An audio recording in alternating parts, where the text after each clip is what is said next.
Noticias. Volvemos a los estudios de TVU porque ya nos acompaña el académico de la Facultad de Ingeniería Civil, el profesor asociado Gonzalo Montalva Alvarado. Profesor, muchas gracias por estar esta tarde con nosotros. Buenas tardes, muchas gracias por la invitación.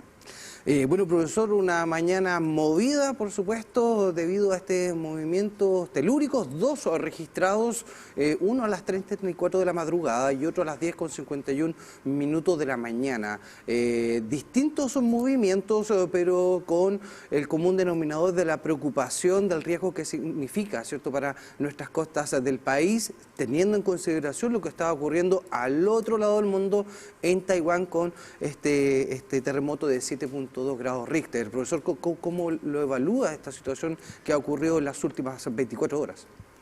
Bueno, los terremotos que hemos sentido aquí en la región del Biobío son terremotos de magnitud moderada, ¿no es cierto?, a baja, a pesar de que sin duda causan pánico dentro de la población el nivel de movimiento. En cambio de Taiwán, un terremoto mucho más destructivo, ¿no es cierto?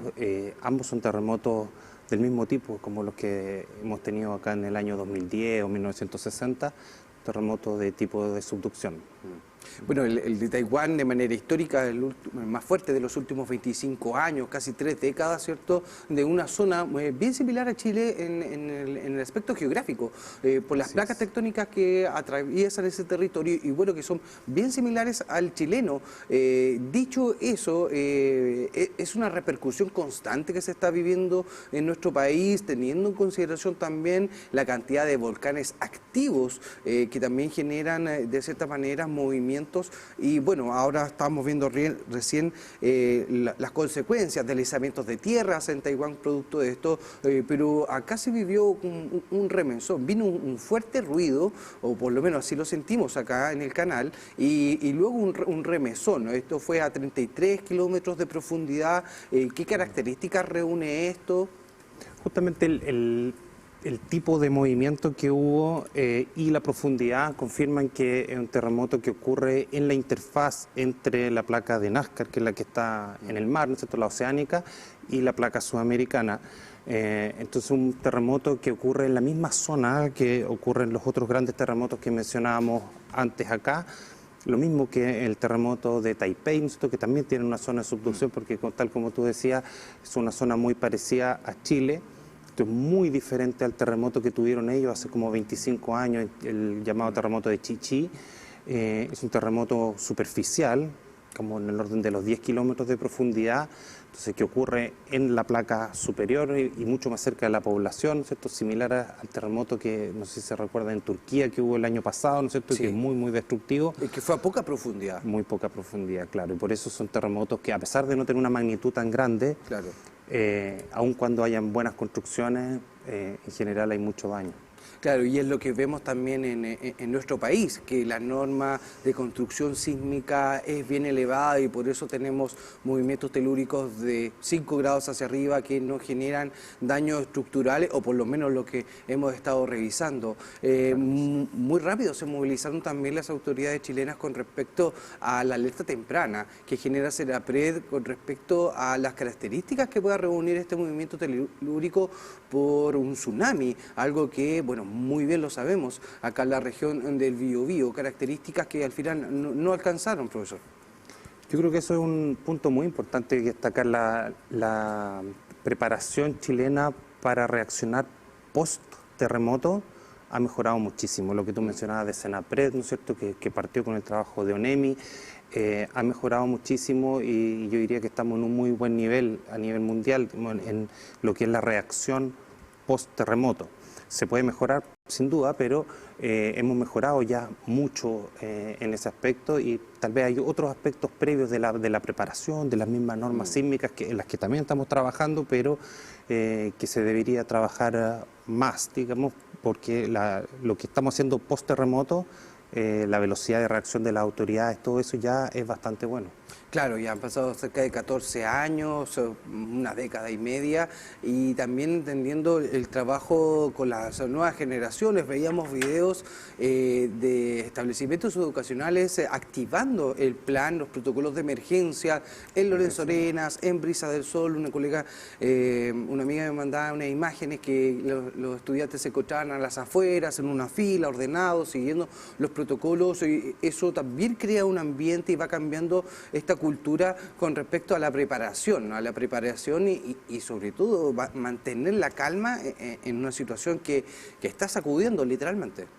Correcto, y estos terremotos son de alguna manera un aviso de la naturaleza, ¿no es cierto? Porque si bien no causan destrucción ni pérdidas humanas, sí avisan que estamos en un terremoto, o nos recuerdan que estamos en una zona sísmica, en una de las zonas más sísmicas del mundo, y que sufrimos terremotos muy grandes. Una diferencia bien importante en Chile, ¿no es cierto?, es que en el norte de Chile la sismicidad es mucho más alta, o sea, es mucho más frecuente que en el sur de Chile. Si bien aquí hemos tenido terremotos tan grandes como el de 1960, que es el terremoto más grande de la historia, o el de 1939 en Chillán, que es el terremoto que más muerte ha causado en Chile, en la zona sur tiembla mucho menos frecuente. Entonces ese recordatorio que tuvimos hoy día no lo tenemos tan frecuentemente, y es muy importante que la población sepa, nosotros, que nosotros nos acordemos que estamos en un territorio, digamos, que es susceptible de tener estos megaterremotos. Sí, de inmediato en el matinal Siempre Juntos comenzaron a repasar también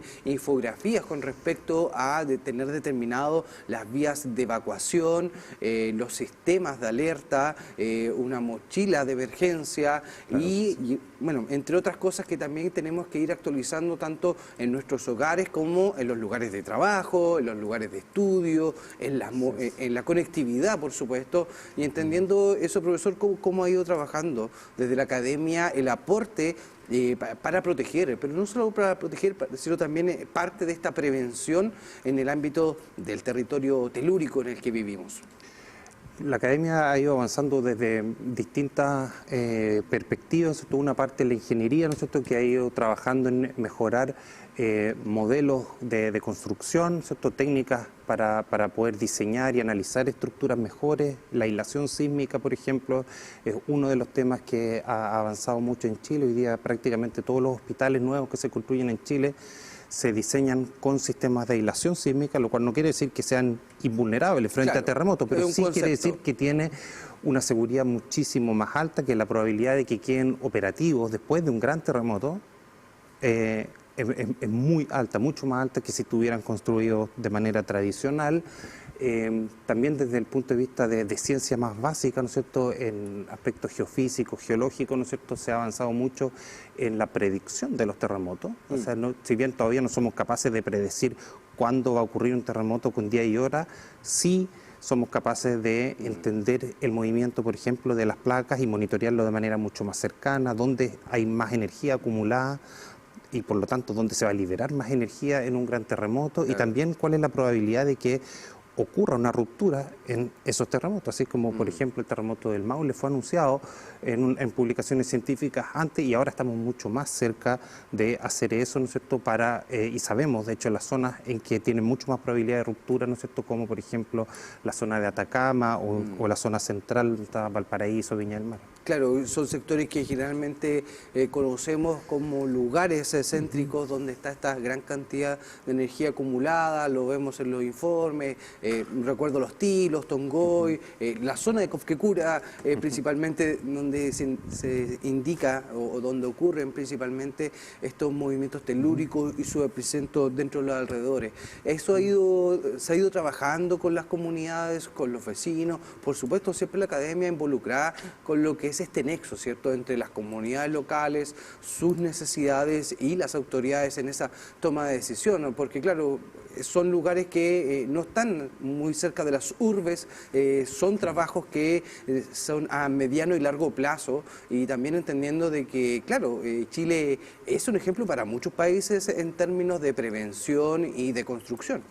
Así es, y sin duda el trabajo con la ciudadanía es fundamental para poder entender qué es lo que ha ocurrido, ¿cierto? Y de esa manera aprender cómo tenemos que diseñar y prepararnos para el futuro, para diseñar mejores estructuras y para que las estructuras sean también diseñadas de una manera racional, o sea, que no tengamos todo pensado en el cataclismo más grande del universo, que a lo mejor no va a ocurrir en ese sector o va a ocurrir mucho antes en otro sector, y como los recursos de un país como Chile o como cualquier otro país del mundo, aún los más desarrollados tienen recursos limitados para sus desarrollos de infraestructura. Hay que distribuirlos de manera racional, y yo creo que en eso hemos avanzado y vamos a seguir avanzando mucho más. Claro. Profesor, por último, es entonces recordar a las comunidades, a las personas que nos están viendo, actualizar, por supuesto, y siempre estar pendientes de lo que pueda ocurrir, porque si bien tenemos movimientos en intervalos de tiempo un poco grandes, nos recuerdan que tenemos que estar atentos y tener los protocolos actualizados, la información y la comunicación tiene que ser expedita.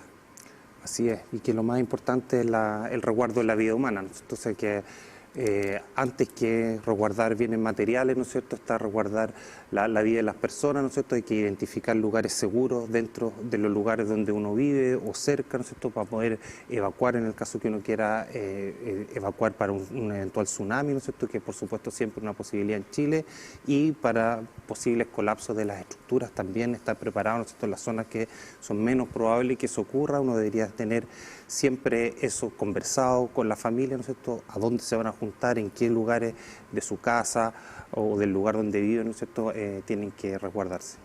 Así es, un remesón para que también actualicemos dónde, por supuesto, las medidas de seguridad, y también saber que seguimos viviendo en un territorio de mucho movimiento telúrico. Profesor asociado del Departamento de Ingeniería Civil de la Universidad de Concepción, Gonzalo Montalva Alvarado. Muchas gracias, profesor, por haber estado explicándonos y también dándonos ciertas direcciones sobre lo que se está haciendo desde la academia en torno a los terremotos y a los sismos. Muchas gracias. Muchas gracias por la invitación. Gracias.